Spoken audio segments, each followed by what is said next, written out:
syukurillah wala haula wala quwata illa billah. Rabbi shrah li sadri wa yassir amri wahlul 'uqdatam min lisani yafqahu qawli. Allahumma shalli ala sayyidina Muhammad wa ala sayyidina Muhammad.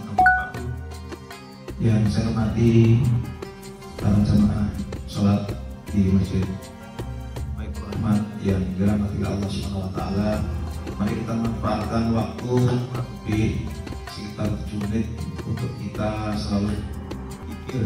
Pikir itu bisa membaca Al-Quran, kemudian juga membaca kalimat-kalimat menyebut asma Allah, ataupun juga kita mengikuti tausiah atau kutuk.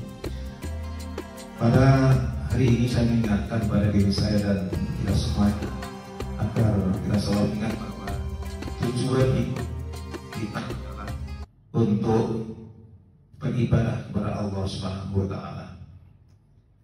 Jadi selalu teringat sehingga kita dalam setiap langkah kita akan kita niatkan karena Allah Subhanahu wa taala.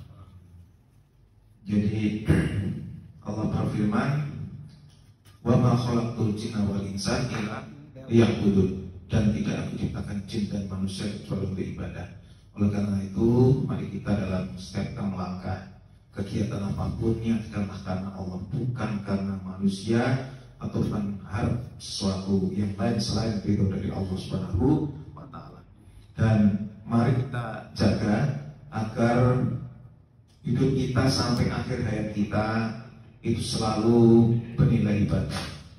Jadi bagaimana kita selalu berniat untuk memakan waktu bisa untuk ibadah, maka dalam setiap langkah kita itu kita sudah diajarkan oleh agama kita, ada syariatnya, yaitu kita selalu membaca niat, ya, niat, selalu niat karena Allah. Jadi minimal baca bismillah.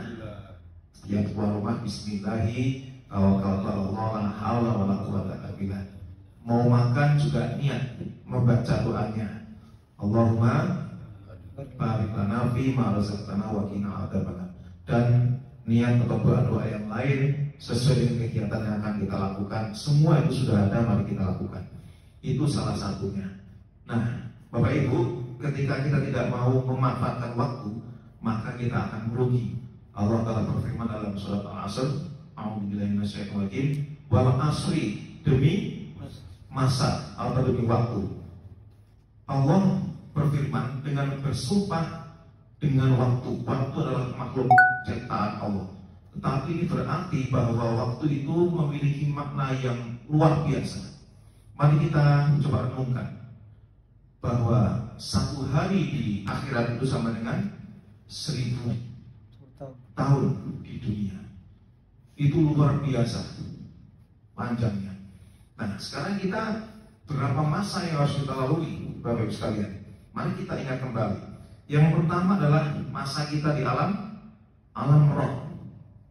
Kapan sudah kita lalui, sudah kita lewati. Kemudian sekarang ini kita masuk ke alam keduniaan. Kemudian setelah itu nanti kita akan masuk ke dalam, ya, jadi sebelum alam dunia kita masuk ke alam kandungan terlebih dahulu. Jadi alam roh, kemudian alam kandungan. Dalam kandungan kita memiliki waktu berapa lama? 9 bulan, 10 hari waktu di sana. Setelah itu berapa lama? Alam dunia. Alam dunia itu sesuai dengan waktu yang telah dikodarkan oleh Allah masing-masing.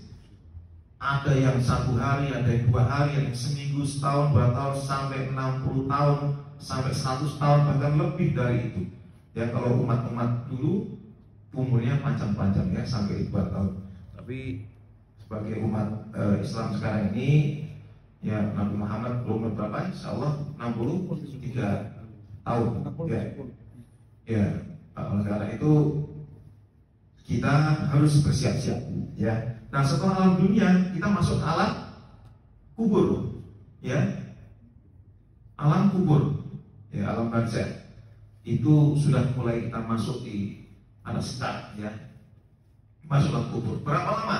Wallahu a'lam, ya, bisa ribuan tahun. Karena buktinya sejak Nabi Adam sampai sekarang, sebelum Masehi sampai dengan sekarang Masehi, sudah berapa ribu tahun. Sebelum Masehi sudah sekian ribu tahun. Sekarang sudah tahun berapa? Masehi 2000? Ya, 2023. Sampai kapan? Allah dalam alam kubur.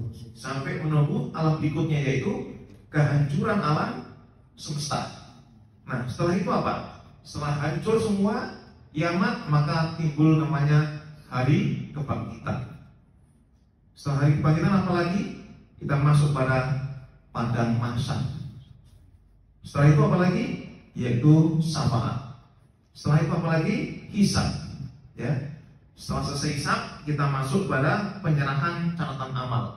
Apakah kita akan terima tangan kiri atau tangan kanan? Setelah itu kita ditimbang namanya mizan.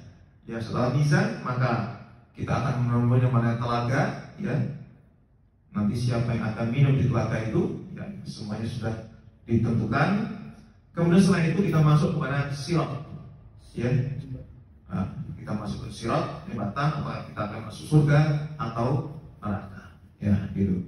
Tentu kita semua berharap masuk surga, bahagia dunia akhirat. Nah, oleh karena itu, untuk mencapai itu, Bapak Ibu, telah digariskan di dalam ayat berikutnya, kalau tidak mau merugi, tidak mau masuk neraka, maka yaitu kecuali orang-orang ilaladina amanu, yaitu kecuali orang yang beriman. Iman itu dipelajari dan harus dipupuk terus tiap hari, tiap saat. Kalau tidak, nanti kita menurun lagi. Ya, kita akan kendor lagi ibadahnya, lupa lagi tujuan hidup kita, gitu ya. Nah, kemudian setelah beriman, wa amilus, kita beramal. Setelah pelajari ilmunya tentang keimanan, ketakwaan, maka beramal, diamalkan. Bisa beramal dengan baik kalau kita memiliki ilmu iman yang baik. Kemudian berikutnya apa lagi? Wa anusolihati, wa masoleh, terus apa? Alladzina amanu Wa anusolihati wa tawasaw bil haq, yaitu kita mengajak kepada kebenaran yang hak. Hak itu benar yang hak. Benar yang hak itu apa? Itulah sesuai dengan kitab suci, yaitu Al-Quran dan sunnah Nabi, yaitu hadis-hadis Rasulullah SAW. Dan setelah sesuatu kita kembalikan dari ibadah kita ke sana. Terakhir adalah watawa sobisor, yaitu kita selalu ngajak menetapi dalam kesabaran. Kesabaran itu memang mudah diucapkan, tetapi sulit dilaksanakan. Sabar yang bagaimana, Pak? Sabar yang pertama ketika Bapak Ibu menerima kenikmatan. Bapak Ibu pernah menerima kenikmatan? Setiap saat Bapak Ibu menerima kenikmatan. Menghirup udara segar ini juga, ini kenikmatan.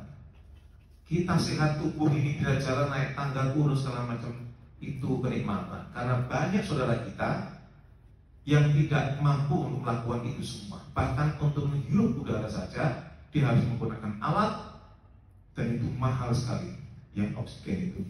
Maka kita harus bersabar dan bersyukur. Menerima kenikmatan tidak boleh kita sombong. Wah, mentang-mentang sehat sombong, ya takabur, itu namanya tidak sabar. Gitu ya. Menerima jabatan naik sedikit sombong, tidak bersyukur.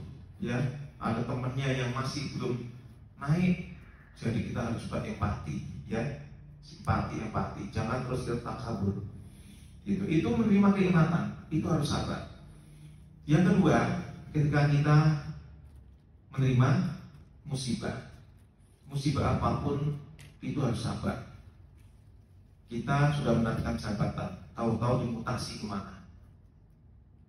Apakah itu musibah atau kenikmatan? Syukuri apapun yang itu kita terima, ya. Apalagi musibah-musibah misalnya kecelakaan atau musibah-musibah yang lain, ya. Mungkin sakit, mungkin kehilangan saudara, anak, ya, orang tua dan sebagainya. Tetap harus bersabar. Kalau Bapak tidak bersabar, Bapak Ibu melakukan hal-hal yang tidak baik, mengambil sesuatu, menghilangkan sesuatu, ya kan? Nanti kalau ketahuan, Bapak Ibu sendiri yang merugi, ya. Nanti malah semakin berat, gitu. Dan lain sebagainya. Misalnya kita menghadapi sesuatu, ada fitnah, ada sesuatu, udah sabar ya. Kita ikhtiar, menyelesaikan persoalan itu dengan baik, dengan jalan yang benar, yang hak, bukan dengan jalan yang tidak baik, yang akhirnya malah nanti kita terjerumus ke hal-hal yang tidak baik. Yang ketiga adalah ketaatan, sabar dalam ketaatan. Bapak Ibu mungkin mengatakan, saya sudah ibadah 5 waktu, bahkan sholat rawatib, sholat sunnah sebelum dan sholat sunnah setelah sholat wajib. Saya sudah sholat duha, saya sudah sholat malam, haji, umroh dan sebagainya. Tetapi kenapa belum dikabulkan doa saya, hajat saya dan sebagainya? Tetap Bapak Ibu harus sabar dalam ketaatan, dalam ibadah. Terus ikhtiar dan doa, evaluasi. Mungkin ada hal yang kurang baik, mungkin makanan kita masih tercampur dengan hak dan yang batil atau yang haram, ya, ada yang subhan dan sebagainya. Nah, ini harus kita evaluasi diri, ya. Tetap harus taat dalam kesabaran dan perbaiki diri, sehingga nanti pada saatnya Allah akan mengabulkan hajat kita dan kita bisa beribadah lebih baik lagi dan lebih baik lagi. Demikian untuk sekalian, kurang lebihnya saya mohon maaf. Mudah-mudahan diambil sambil kemana manfaatnya. Assalamualaikum warahmatullahi wabarakatuh. Waalaikumsalam warahmatullahi wabarakatuh.